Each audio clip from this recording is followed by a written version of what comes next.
Hello students EPC third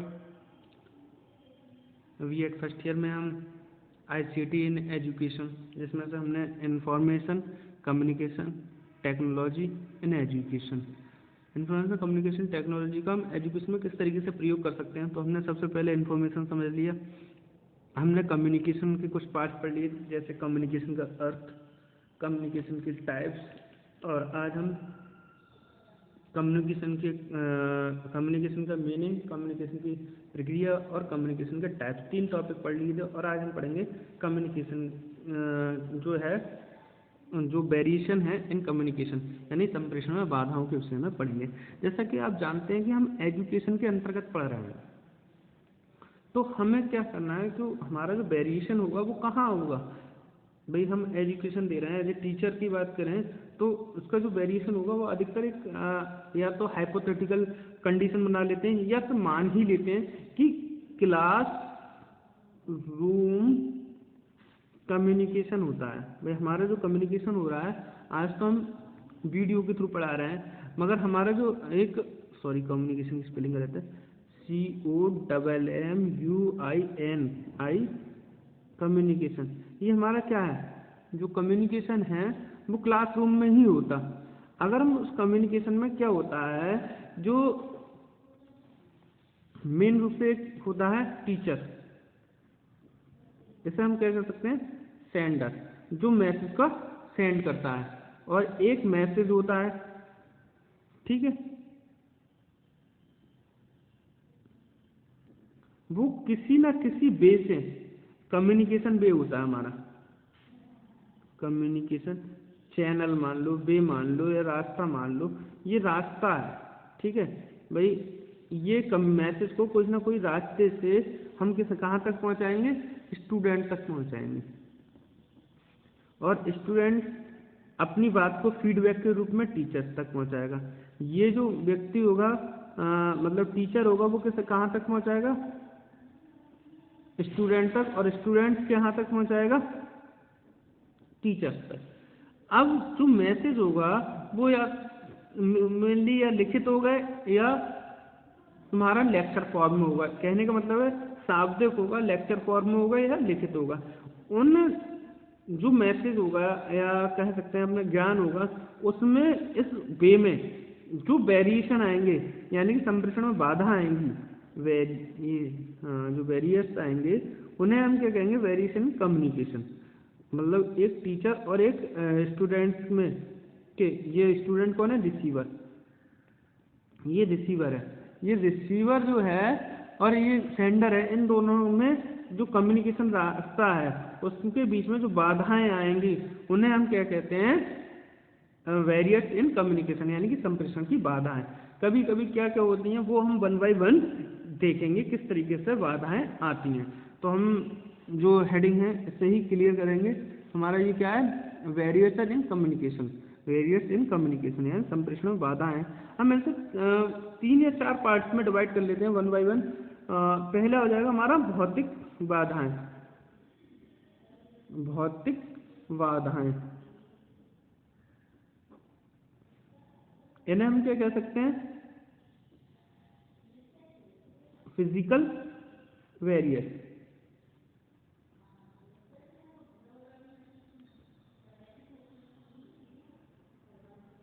ठीक, उसके बाद हमारी कौन सी हो जाएंगी, दूसरे नंबर पर आ जाएंगे हमारी भाषा बाधाएं, यानी लैंग्वेज की बाधा आ जाएगी, लैंग्वेज LANGUAGE,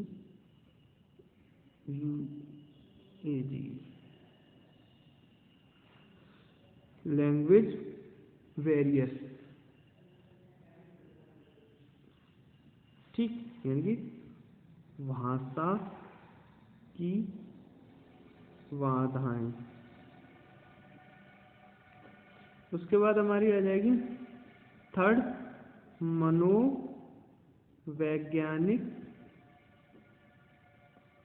बाधाएं। मनोवैज्ञानिक बाधाओं को क्या कहेंगे हम, साइकोलॉजिकल बैरियर, यानी कि मनोवैज्ञानिक बाधाएं।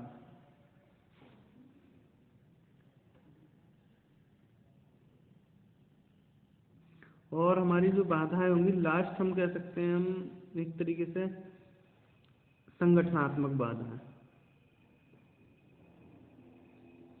ऑर्गेनाइजेशनल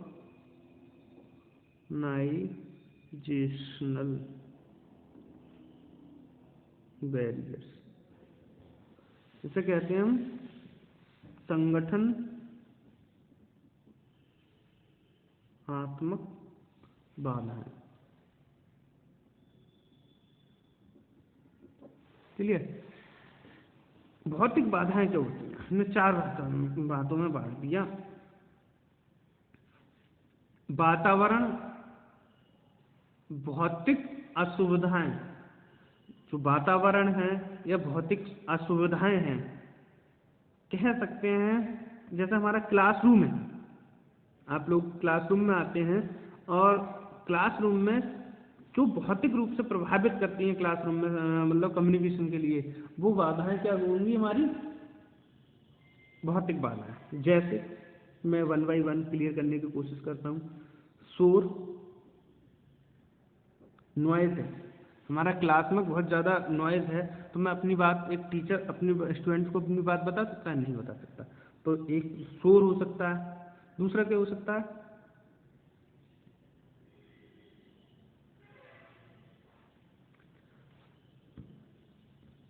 जो हमारा कमरा है या रूम है या हॉल है, उसमें कम रोशनी हो,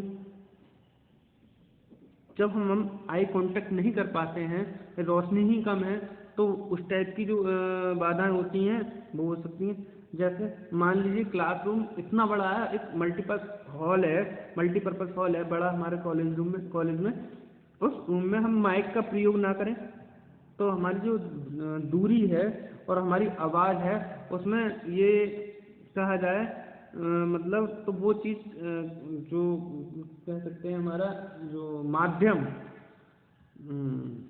संप्रेषण का माध्यम उचित न होना,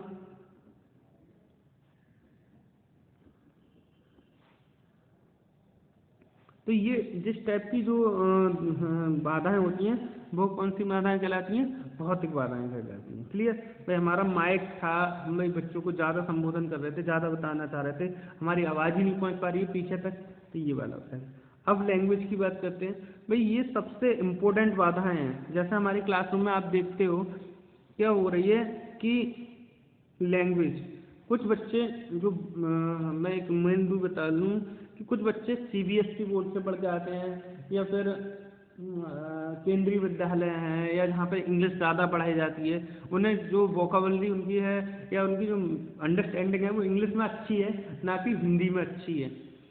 तो वो लोग क्या करते हैं, उनकी जो लैंग्वेज होती है वो इंग्लिश को पकड़ती है और हम मान लीजिए हिंदी में बोल रहे हैं, तो एक तरीके से हमारी जो वर्ड होंगे उन्हें नहीं समझ में आएंगे, तो ये भी एक बाधा हो सकती है। या फिर टीचर इंग्लिश में बोल रहा है, स्टूडेंट हिंदी वाले हैं, तो इस टाइप की जो बाधाएं होती हैं वो भी इसमें हो सकती है। ठीक? और एक दो और मैं बताने की कोशिश करता हूँ। जैसे अनेकार्थी शब्दों का प्रयोग, भाई जो टीचर होता है वो ऐसे शब्दों का प्रयोग कर रहा है जिसके अर्थ कई सारे निकल रहे हों, ठीक है, और यह अस्पष्ट मान्यताएं मान ली जाए। जैसे मान लीजिए मैं आपको अभी ये पढ़ा रहा हूँ संप्रेषण की में बाधाएं, तो लोग कुछ टीचर स्टूडेंट्स जो होंगे कि अरे हमें बाधाएं तो पता है, कम्युनिकेशन में कौन कौन सी बाधाएं अपने आप से ही मान लिया, तो वो स्टेप्स की कि हमें पता है, हमें ये सर क्या बता रहे हैं, सर से ज़्यादा तो हम ही जानते हैं। तो इस तरीके की मान्यताएं भी इसमें प्रॉब्लम हो जाती हैं। कभी कभी क्या करते हैं हम लोकोक्तियाँ और मुहावरों का प्रयोग कर देते हैं और पूछते हैं समझ में आ गया, तो बच्चे तो कहते नहीं है कि हमें समझ में नहीं आया। लोकोक्ति व मुहावरों का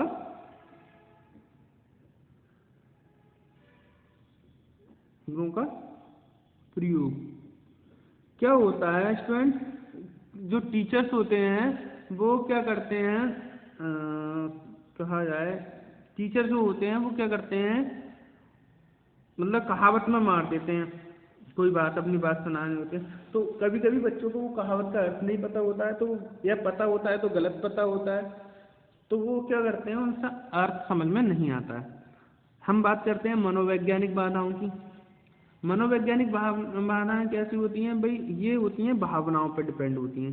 जैसे हम कहें किसी की भावना है सीखने की नहीं है, कि हमसे पढ़ना ही नहीं है, ये किसी नहीं पढ़ना है, तो उसकी भावना क्या है, नेगेटिव है, तो उसे हम कितना भी अच्छे तरीके से पढ़ाएं वो नहीं पढ़ेगा। उसकी जो साइकोलॉजिकल थिंक है, अभी बाहर का मन है, तो उसे पढ़ना ही नहीं है।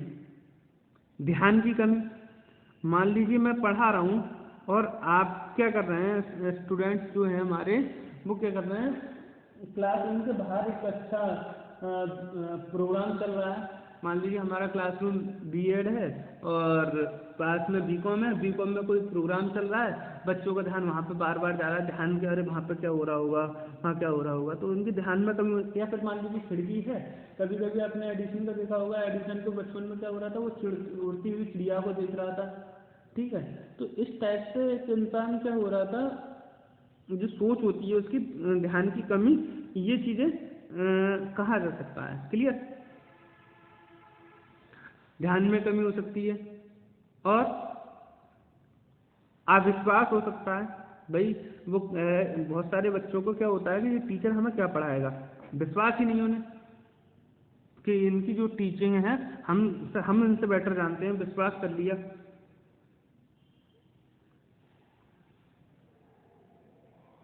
ठीक, और भी हो सकते हैं इस टाइप से, कह सकते हैं। एक आध और देखें, व्यवहार एवं दृष्टिकोण। कभी कभी क्या होता है, टीचर और स्टूडेंट की जो व्यवहार होता है वो कठोर हो जाता है, तो टीचर का व्यवहार जो है स्टूडेंट के प्रति कठोर हो जाता है, या स्टूडेंट का दृष्टिकोण टीचर के प्रति अलग हो जाता है। मान लो मैंने किसी स्टूडेंट से कहा जाए, उसका जो बिहेवियर है स्टूडेंट का उससे थोड़ा अलग बोल दिया, तो वो गलत समझेगा और जो स्टूडेंट है उसके मन में भावना आ जाएगी ये टीचर बेकार है। तो ये हमारी पॉलिसी हो जाती है। संगठनात्मक में भी बहुत सारी चीज़ें आ जाएंगी, जैसे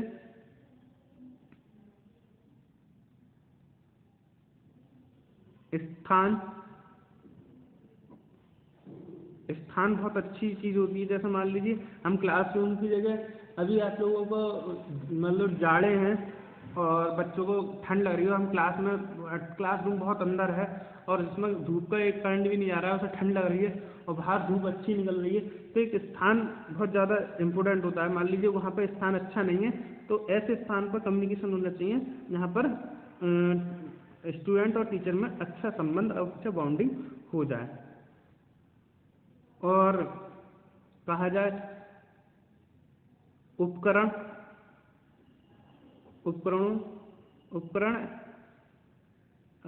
व संचार सामग्री का प्रयोग। तो संचार सामग्री है